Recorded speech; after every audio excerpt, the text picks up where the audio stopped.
Bonjour et bienvenue dans votre futur. Ah, ça faisait longtemps. Bon, je me remets d'une bonne grippe, hein.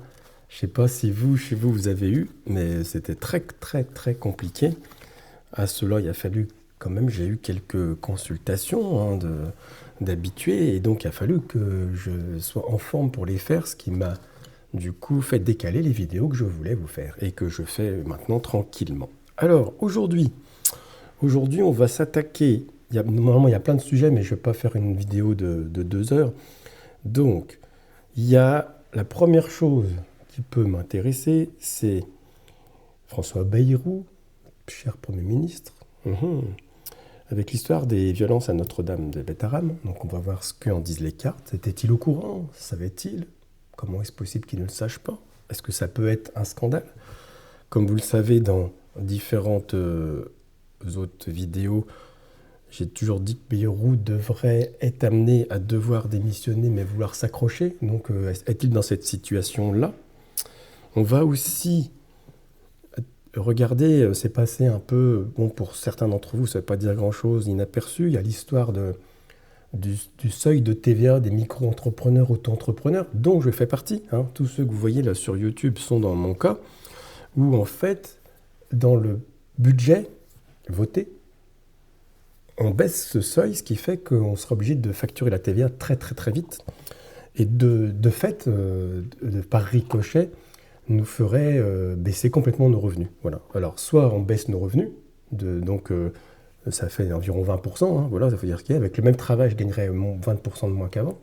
Je ne sais pas si ça vous parle, ça. Vous voudriez, vous travailler pareil et gagner 20% de moins, parce que la donne change d'un seul coup.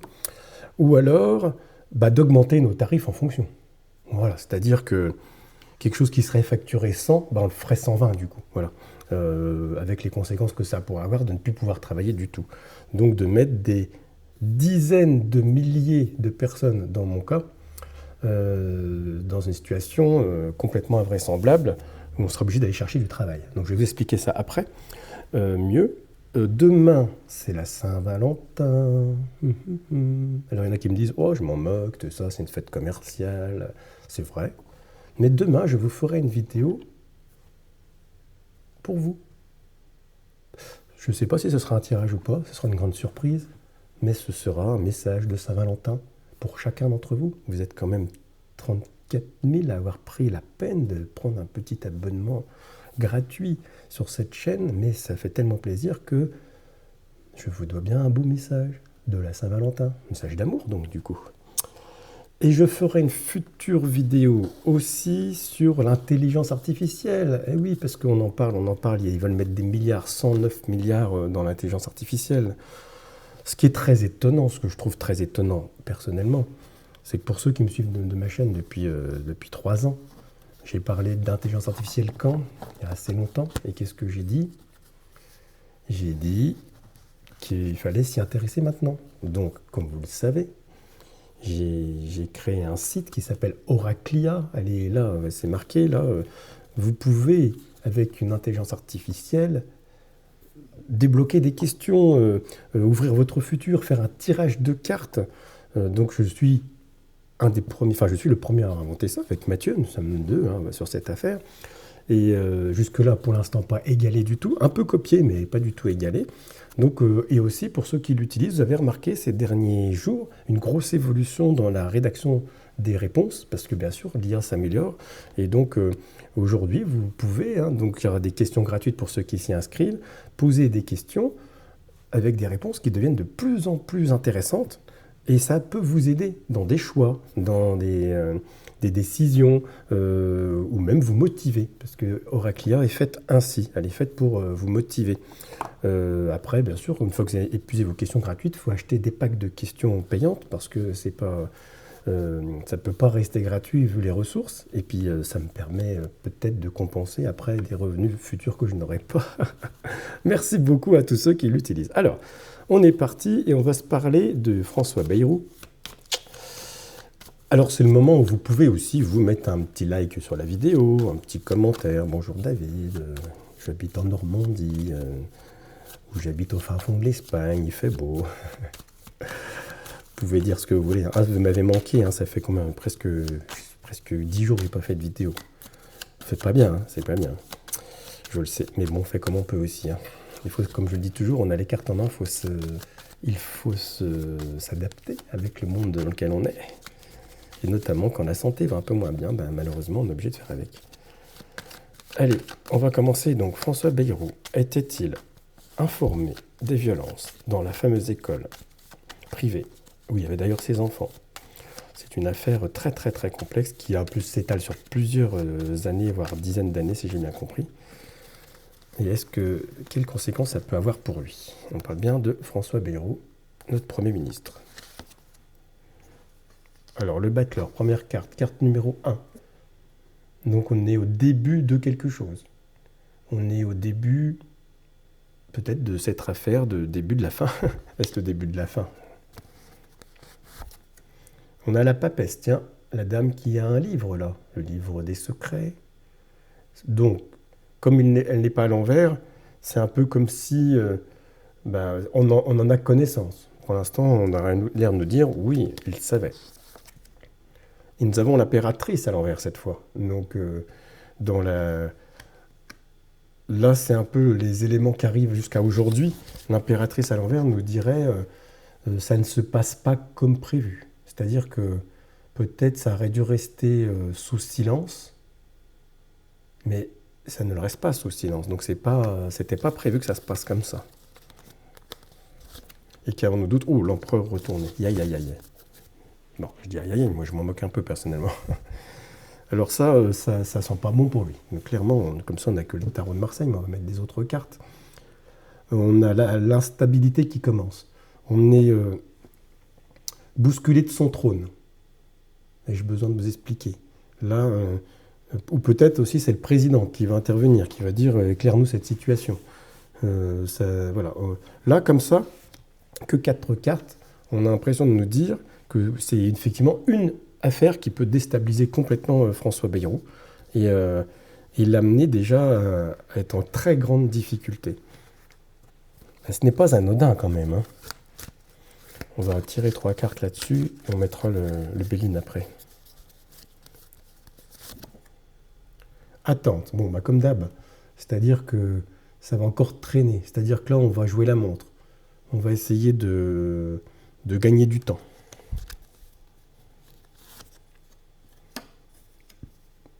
Penser. Donc ça, c'est quelque chose malgré tout qui le soucie. Et il y a une histoire d'argent, ouais. Je ne sais pas pourquoi. Je ne serais pas étonné qu'il y ait une histoire d'argent dans cette affaire-là, à l'époque. Alors, je ne veux pas dire malversation, parce que je ne veux pas faire la diffamation. Bon, je ne suis qu'un tireur de cartes, vous êtes d'accord, je ne suis pas un journaliste. Hein. Ceci dit, on enquête avec des cartes. Alors, quelle valeur juridique ça aurait? Je ne sais pas. C'est un divertissement, hein, bien sûr, vous le savez, hein, tous. Hein. Toutes et toutes, je fais du divertissement. Continuons. Que veut nous dire l'oracle de Béline sur François Bayrou, l'affaire? Donc, là, ça nous parle de déplacement, découverte. On n'a pas fini peut-être de découvrir des choses là-dedans. Il y a des découvertes aux trahisons, d'accord.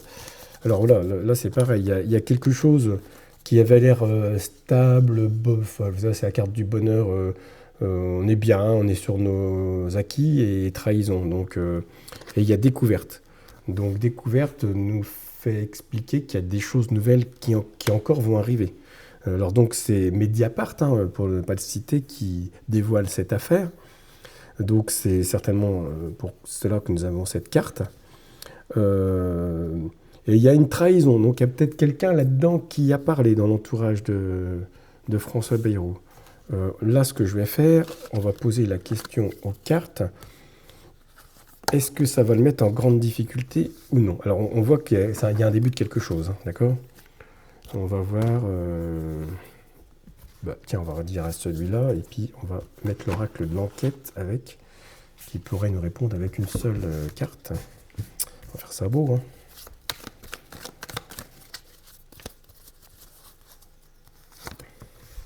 Alors, on a la justice qui apparaît. Donc, il y a de fortes chances que de toute façon, ça emmène François Bayrou dans une véritable affaire, hein. Et chute. Bon, on va pas, même pas besoin d'en tirer plus, hein. Donc, c'est le début de la fin, je pense. C'est un début de quelque chose. Il y aura d'autres choses, on va voir après avec le tirage suivant. Quand on a deux cartes comme ça sent pas terrible, hein. C'est-à-dire qu'aujourd'hui, si vous me consultez, que vous me dites j'ai une petite affaire qui traîne et je tire ça, je vais pas vous dire que ça va bien se passer, hein. On est là aussi pour dire pas toujours les choses drôles. Donc François, monsieur François, il y a la merde là, hein. C'est la merde. Bon, on va quand même tirer la carte. Je vais tirer une carte de l'oracle de l'enquête, qui peut peut-être nous éclairer de quelque chose. Et on tire cette carte, le choc. Oh là là. Alors que nous dit cette carte? Regardez, il y a des petits mots. Malchance. Qu'est-ce qu'il y a d'autre? Bon réflexe, surprise, révélateur, alerte. Bon, c'est le choc. Bon, oui. Donc comme quoi, c'est pas une petite affaire qui va s'éteindre. Je pense que ça va être un début de quelque chose. Ok, première chose, première boulette, comme prévu, hein. Alors je vais faire maintenant le tirage sur la décision. Alors il y a plusieurs, dans le budget, il y a plusieurs grosses erreurs. Il y a le fait effectivement de vouloir faire payer la TVA des micro-auto-entrepreneurs dont nous faisons tous partie, nous qui sommes sur YouTube, bien sûr les tireurs de cartes, les coachs, les gens qui font du service à la personne, tous ces gens-là finalement qui rendent des services. Évidemment, il y a une petite partie aussi qui fait aussi des petits travaux chez vous, ou qui peut se trouver en concurrence avec des grosses entreprises, mais je vois pas comment un mec tout seul avec sa camionnette peut concurrencer une grosse entreprise, mais bon, c'est un grand débat. Mais tout ce qui est sûr, c'est que dans ces décisions-là, on va prendre sur les petits. Donc c'est-à-dire que dans le budget, on va prendre aux micro-entrepreneurs, c'est ce qui est prévu du fait, et il y a aussi les apprentis. Alors ça, elle est pas mal, celle des apprentis, parce que les apprentis bénéficient d'exonération de charges sur leur net perçu, c'est-à-dire sur leur charge salariale, et ça va diminuer. Et je vais vous donner un chiffre, et vous allez tomber de votre chef, c'est pour ceux qui ne le savent pas, un apprenti. Donc ça, vous savez, c'est un jeune qui fait de l'alternance, qui commence dans la vie, qui a généralement entre 18 et 20 ans, peut-être un peu moins même, et qui aurait un SMIC. Donc vous savez, un très très gros salaire, un SMIC, hein, d'accord? Et bien lui, là, du jour au lendemain, son salaire va baisser de... restez bien sur votre chaise, hein, 200 euros. 200 euros net en moins, parce que des charges salariales aujourd'hui qui sont exonérées et qui ne le seraient plus. C'est-à-dire que des gens qui sont députés, sénateurs, ministres, qui gagnent, je sais pas, 7, 8 000, 10, 12 000 pour certains avec les indemnités qu'ils ont, qui se sont par ailleurs augmentées de plus de 300 euros par mois, vont dire à des jeunes de 18 ans qui veulent apprendre quelque chose, tu vas gagner 200 euros de moins, alors qu'il n'en a que 1300. Je ne sais pas dans quel monde on vit. Qui veut dire un auto-entrepreneur, vous savez, avec le plafond, de toute façon, ça gagne entre 800 euros par mois et 2000 maximum, parce qu'après on dépasse tous les plafonds. Tu vas gagner 400 de moins. Je sais pas, il vaut mieux rire qu'en pleurer. Alors, où ça va cette histoire de TVA? En gros, nous les députés, on gagne plus, et vous, les travailleurs, vous gagnez moins.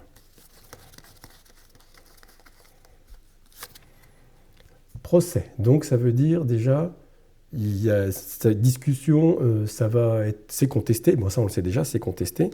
Mais ce que je veux savoir, c'est si ça passe ou si ça passe pas. Méchanceté. Bon, c'est un bazar sans nom, ça va finir dans la rue cette affaire. Destinée. Inconstance. Un coup on dit oui, un coup on dit non. Voilà, on va encore pas être... C'est-à-dire qu'en fait, voilà, on est des chefs d'entreprise et nous devons nous adapter à la semaine sur ce qu'on doit faire sur notre fiscalité. C'est dément. Donc là, j'ai pas de réponse, clairement. Ça veut dire que pour l'instant, je pense que même eux, ils savent pas comment ils vont faire. Parce que c'est la partie du budget qu'ils ont voté en plus, alors comme ça on est mal. Est-ce qu'on revient dessus? Est-ce que ça passera? Les cartes ne veulent pas nous répondre. Voilà. Les cartes ne nous répondront pas. Voilà, comme ça. Vous voyez, c'est un peu ce que j'explique sur ma chaîne. On a les cartes en main. Donc là, je n'aurai pas ma réponse. Tant pis pour moi. Et donc, ça veut dire qu'il faut que je sois sur le qui-vive pour m'adapter. C'est-à-dire que si effectivement tout passait, personnellement, je devrais m'adapter à avoir une source de revenus en moins, en facturant la TVA, à me poser la question, est-ce que je fais payer mes consultations plus cher de 20%? Vous avez entendu, hein, 20%. Oui. C'est-à-dire que 30 minutes, une consultation de 30 minutes, c'est environ 40 euros. Alors, si je fais 77 euros une consultation d'une heure, de 40 euros, on passera à 50. Sans que, voilà, ou que moi j'accepte de. Donc je paye déjà 24% de charge sur les 40, ce qui ne reste plus que même plus 30. Et puis je repayerai encore, et je payerai aussi 20% de TVA, ce qui me resterait même pas 20 euros. Bon, je ne sais pas comment on pourra faire, mais bon, peut-être que j'irai travailler à côté aussi, ce qui fera moins de vidéos et ainsi de suite. Alors, qu'est-ce que je voulais vous dire encore? Eh bien, je vais vous faire un petit truc à 3 choix, là, pour ceux qui sont restés jusqu'au bout. On va prendre 3 petites pierres. Déjà, en fait, vous allez choisir la petite pierre qui vous plaît. Vous vous posez une petite question sur aujourd'hui, pour le week-end qui arrive, les petites Saint-Valentin qui arrivent, je ne sais pas ce que vous voulez. Vous choisissez votre pierre, voilà. Et puis moi, je vais mettre une carte qui saute, ça sera pour celle-ci. Il y aura une carte pour celle-ci et une carte pour celle-ci. Donc vous aviez choisi votre pierre avant. Et on va essayer d'avoir une réponse à peut-être une problématique que vous posiez à l'instant. Alors, ceux qui auront choisi cette jolie petite pierre, vous aurez eu cette carte-là. Communication. Vous allez avoir des nouvelles. Des nouvelles de quelqu'un. Ou vous allez donner des nouvelles. Parce que des fois, parfois, on n'a pas de nouvelles parce qu'on n'en donne pas. Ça, c'est l'ouverture. C'est dans les deux sens. Le canal de la communication, c'est un robinet. Un robinet qu'on ouvre ou qu'on ferme. Si on ne s'exprime pas, ne vous étonnez pas que les gens ne s'expriment pas. Mais là, il semblerait qu'on ouvre le robinet. Donc, on va recevoir des nouvelles, on va donner des nouvelles. Ça peut être une lettre, ça peut être un SMS, ça peut être un appel. Et je ne saurais que vous conseiller de donner des nouvelles aux gens que vous aimez. Alors, ça peut être, si vous avez une attente d'une réponse, vous allez l'avoir, on est d'accord. Ceux qui auront choisi le petit cube, magnifique petit cube là, hop là. Eh bien, vous aurez eu cette carte-là. Le magicien, magnifique. Donc, qu'est-ce que c'est le magicien? C'est un jeune homme. Ça peut représenter aussi la carte du battleur dans le tarot de Marseille. Mais comme vous voyez, cette carte est très lumineuse puisque nous avons un arc-en-ciel, le soleil, et nous avons un jeune homme qui est plutôt positif, qui va sortir des trucs de son chapeau. Donc il y a un peu de magie là-dedans. C'est une carte très positive. Si vous avez une réponse à attendre, c'est plutôt un oui. C'est le début de quelque chose. Tout est possible. Voilà. Si vous posez, pour moi, je dirais, je ne sais pas quelle était votre question, c'est tout est possible. Vous me marquerez dans les commentaires en bas quelle était votre question. Et pour la dernière, vous avez eu... Oh, alors celle-là, elle n'est pas bonne du tout. C'est plutôt un non, c'est une carte négative. Là, on a de l'énergie qui s'en va. Donc si vous pensez à quelqu'un en particulier, est-ce que ça peut être vous qui êtes en déficit énergétique avec cette personne? Peut-être cette personne vous prend de l'énergie, peut-être cette personne elle-même est en difficulté. Donc attention, c'est jamais brut de décoffrage, c'est pas forcément une personne négative, mais parfois les gens... vous avez affaire à quelqu'un qui a des gros problèmes dans son travail, qui va vous prendre de l'énergie, qui lui se fait prendre de l'énergie. Si on avait une réponse à une question, c'est plutôt un non. Voilà, vous en ferez ce que vous en voudrez. C'est plutôt une carte qui dit non et qui va nous emmener dans les choses un peu noires, comme le trou noir. Donc il y a une perte. Il y a une perte là-dedans. Voilà, on perd quelque chose. Vous n'hésitez pas à aller dans les descriptions pour voir tout ce que je propose. Pour ceux qui veulent consultation avec moi, mon mail est en dessous. Il y a de nouveau des disponibilités. Eh bien, je vous dis à demain pour ceux qui veulent avoir un petit message pour la Saint-Valentin. Peut-être parce que parmi vous, il y en a qui pensent n'avoir des nouvelles de personne. Ben, vous aurez les nouvelles de moi. Ce sera déjà bien. Allez, à bientôt.